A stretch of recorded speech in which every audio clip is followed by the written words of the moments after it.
A contractor, known online as MWITA Adventures, has done a video calling Marwa a scammer. He claims that Marwa asked him to hire an excavator for him, of which he did using his own money. But when he's trying to tell Marwa to refund him the money, Marwa has declined. So let me start this video this way. This video might look like a simple road dispute, but it is not. Yes, Marwa says that he has papers showing the road is on his land, and that claim deserves to be examined calmly and factually. But the road is only one part of a much bigger story. In the same video, we hear him talking about buying the entire village so that there will be no problems. We hear him talk about putting gates on the road to control who passes. We also see a moment where a man named Mukami is publicly told on camera that he should be grateful because his child's school fees were once paid. That raises serious question. When does help become leverage, and when does generosity turn into pressure? And then there is another issue entirely. A contractor known online as MWITA Adventures now claims that he has been scammed by Marwa, that he did work, hired heavy machinery using his own money, and never paid. So when you put together land papers, gated roads, public shaming, and unpaid workers allegation, this stops being about ownership. This becomes a pattern worth analyzing, word by word, without insults and without emotion. So let me play these clips, then we dive deep. I legally own it because I bought the road and my sister added some money. We bought it and I have the papers. You can see people even enjoying there, passing through there. So one thing I'll say is, if they force us, we will end up closing this road because technically we actually own it. Yeah. I'm like, oh my God. But if they push us, I'll put a gate there, another gate there, and then I'll divert that road to cross through our land all the way. You know, even that makes us like think maybe the best thing to do is to buy the entire village out. And people like Mokami who are being pushed around, me personally, have taken their kids to school without even recording videos. Me is something I'm very proud of because I want their kids to be better. Hiya, my friend.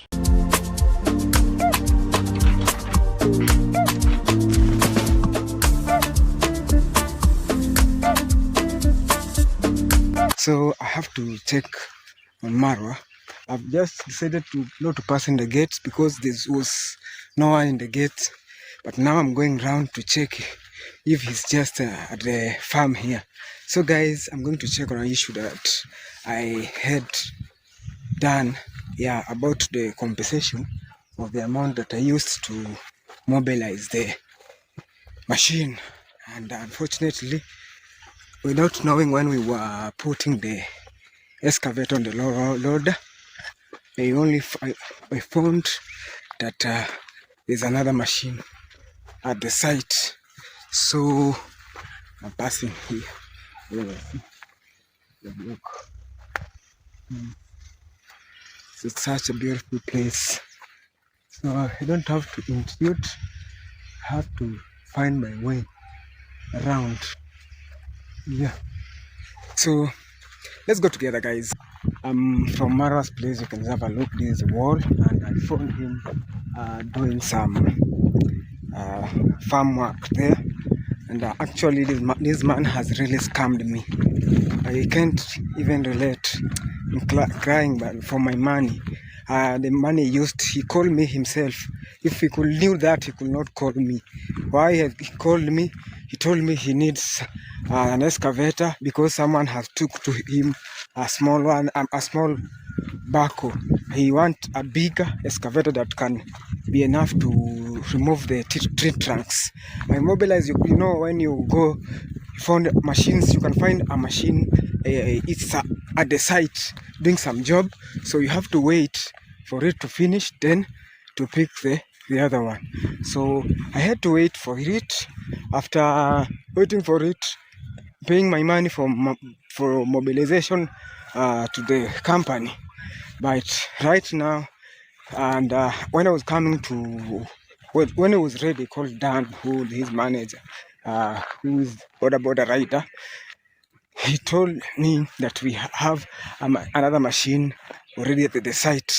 So I had already used my money, and he didn't tell me that. So this man, I see him like a very big scammer, because when I've gone to ask for that money, because it's something that he could pay me, because he didn't told me that I've brought another machine on the site. He did not bring that one, so he's telling me that no way, he can't pay me for what I've not done. You know, when you are taking the machine to someone, you have to take it, you have to mobilize to and fro on the road. But right now, this man is saying me, you can have a look, this is his premises, something he could recover it to me. So that right now he has decided to scam me that money. I'm really disappointed, guys, like never before. What I can just say, if he will not return for me that money, God is just saying him, because I had took. I'm always his. I can just say what, guys. I'm always Marwa's contractor. When he wants some machines to work for him, he calls me.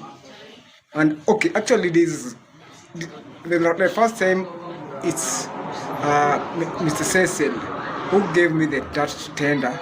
The second time is Marwa, and this is the third time he's giving me.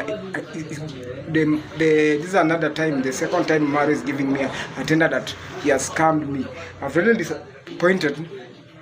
disappointed like never before. Imagine when you woke up to perform your task and someone calls you. Where are you? I'm here at the farm.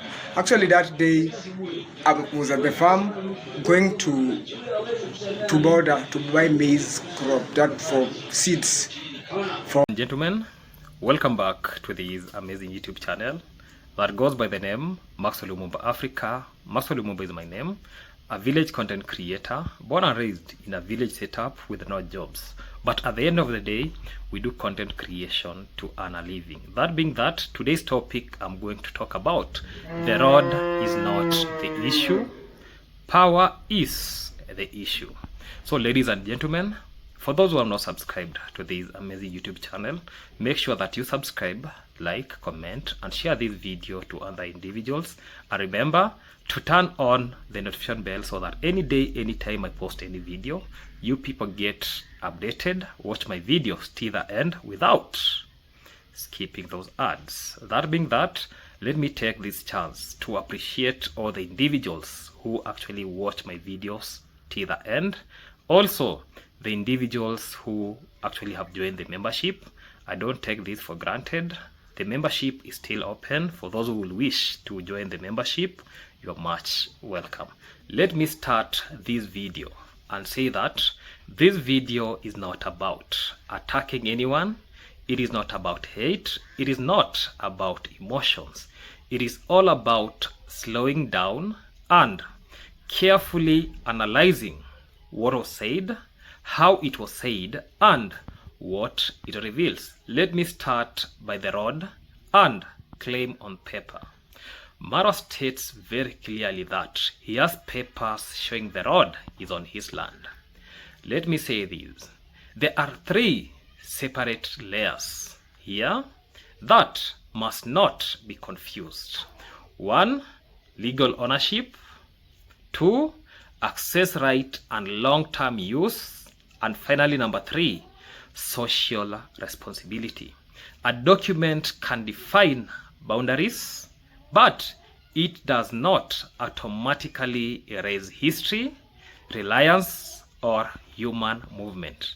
Many rural roads, the way we know, existed before titles were formalized, served as access paths for children, farmers, elderly residents, villagers, function as community infrastructure, not private driveways. So the question is not only do papers exist, the question is what role this road plays on the people's daily lives.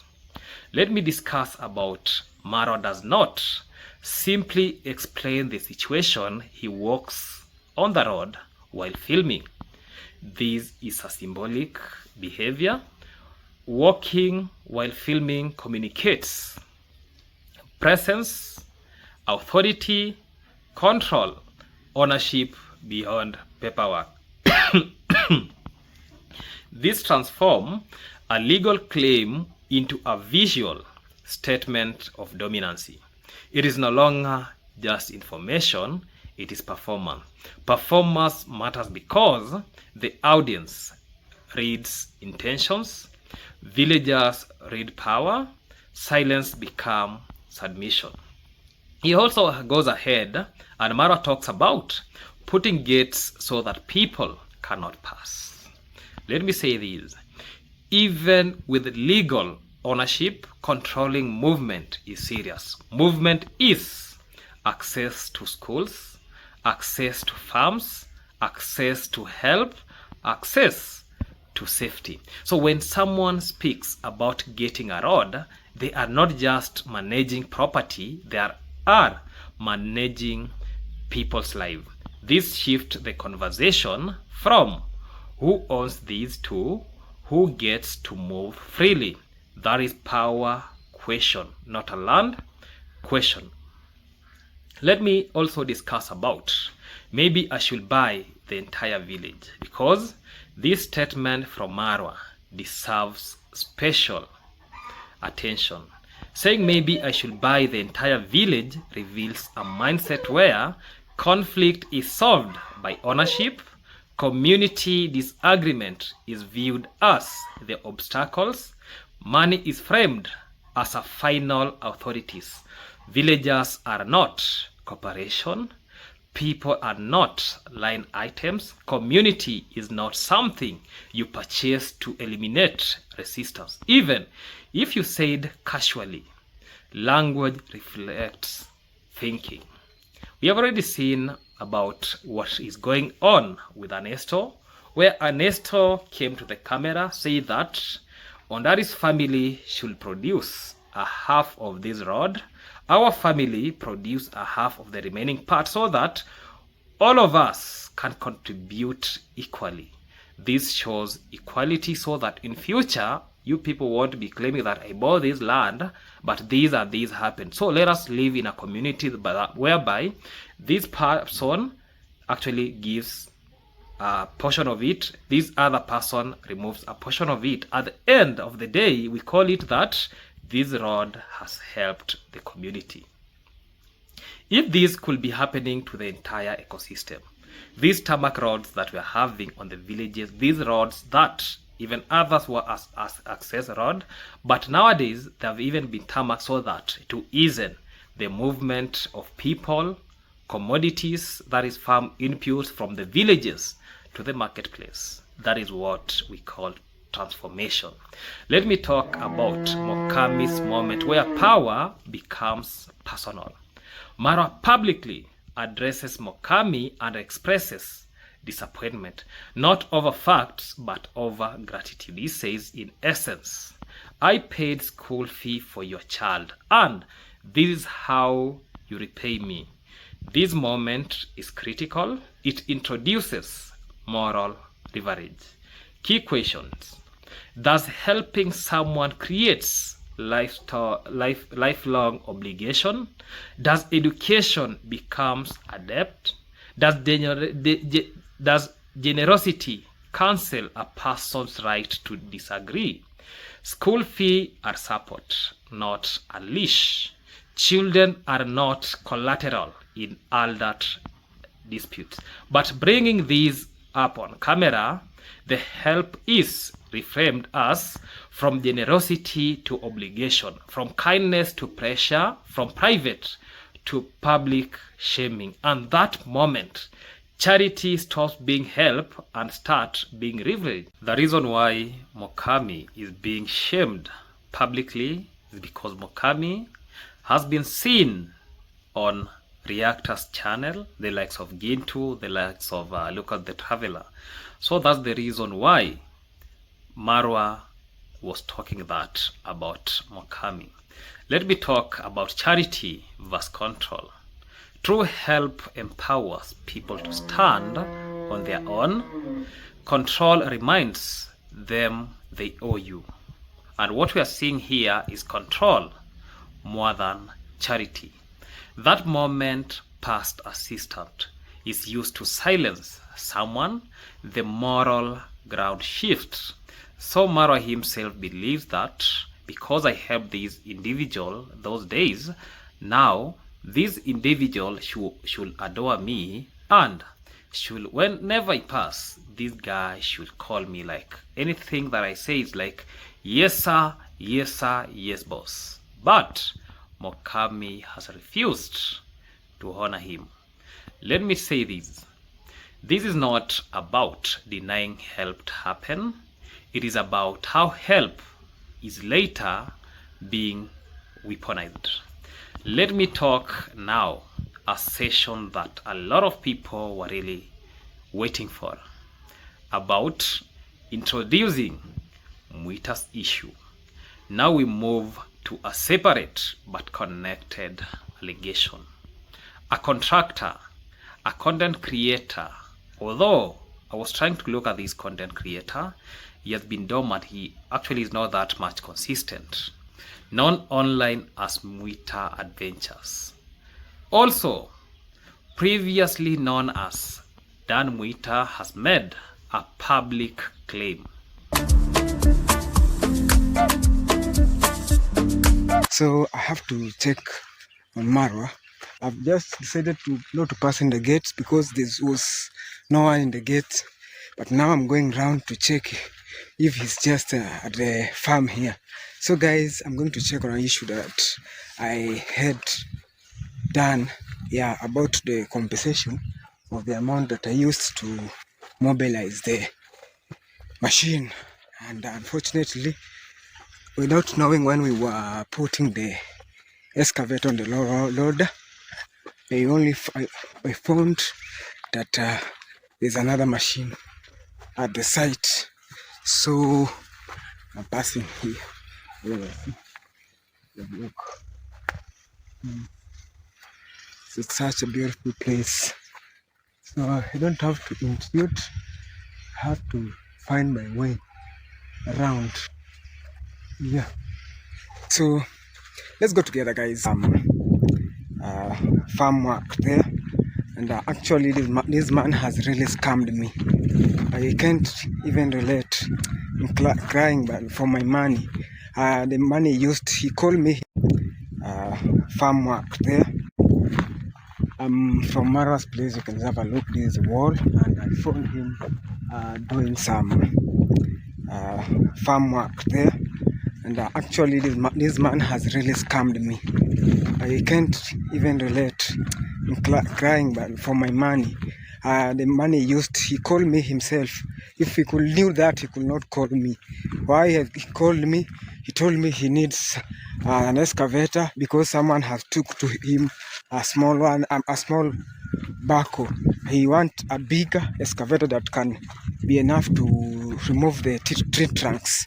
I mobilize, you know, when you go find machines, you can find a machine, it's at the site doing some job, so you have to wait for it to finish, then to pick the the other one. So I had to wait for it. After waiting for it, paying my money for mobilization to the company. But right now, and when I was coming to, when it was ready, called Dan, who his manager, who is border rider, he told me that we have another machine already at the site. So I had already used my money, and he didn't told me that. So the man, I see him like a very big scammer, because when I've gone to ask for that money, because it's something that he could pay me, because he didn't told me that I've brought another machine on the site. He did not bring that one. So he's telling me that no way, he can't pay me for what I've not done. You know, when you are taking the machine to someone, you have to take it. You have to mobilize to and fro on the road. But right now, this man is saying me, you can have a look, this is his premises, his place. Me, guys, it's very disappointing to call someone, tell him to bring you something, and when you are ready to take this, you look for this machine, the gadget or whatever. When you are ready to take to him, you found him telling you that I have another one without informing you. I really feel disappointed, disgusted, I feel like crying now, because I've wasted my money on a scam. Actually, this is a scam. I can't accept. And even I couldn't file this thing, because even it was you are calling someone, telling him we want this thing, and when you're ready, you are ready to take, so him is telling you I have already another one, and you have gone to look for it with your money. The last time, I'm the one who graded this road here. I mobilized all my money, and he was also scamming me. He was almost scamming me the last time, because he was telling me, you have took a lot of time. You know, these are machines. You can find, I am the one who graded this machine, who the contractor. You see, when you are ready to go and pick a machine from someone, yeah, someone, maybe that machine is on, you can at least help me, tell that man to pay my money. And if you are a new subscriber here, or if guys you are, let me talk about this. Introduced to the audience years ago by Marwa himself, known for woodwork, because there is a time he brought some two beautiful chairs, those chairs that are being made from actually sticks, and up to now we can see those chairs at Kenge's place. We have known him of working with heavy machinery. We remember the time of Trenchton grandpa. Actually, he was the contractor who was making that road, and we have known him for excavation services. Previously worked with Marwa. Let me talk about the scamming allegation carefully and factually. He claims that he worked for Marwa, hired an excavator using his own money, completed the job, and was not paid. These just allegations that are coming up from MWITA. When we try to look about this statement, important clarification: this is an allegation, not judgment. However, the claim is specific. It involves labor. It involves out-of-pocket cost when work is done and payment is disputed.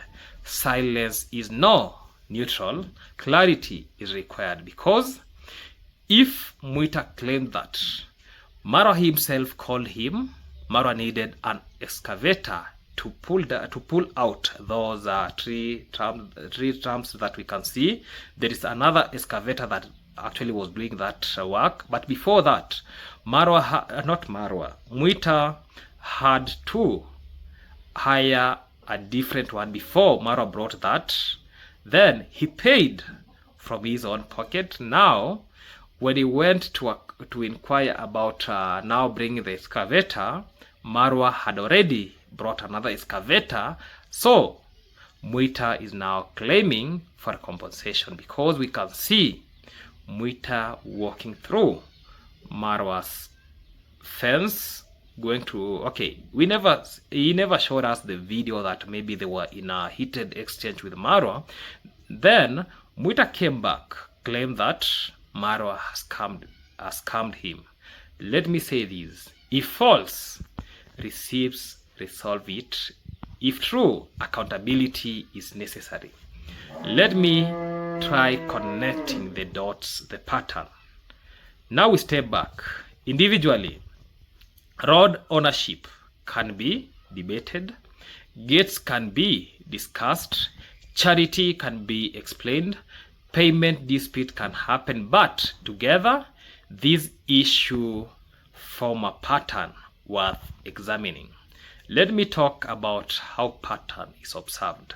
Authority asserted through paperwork, control suggested through gates, moral pressure applied through past charity, economic power questioned through unpaid labor claims. This is not about disagreement. It is about how power is spoken, displayed, and exercised. Let me say this: Marwa may have papers.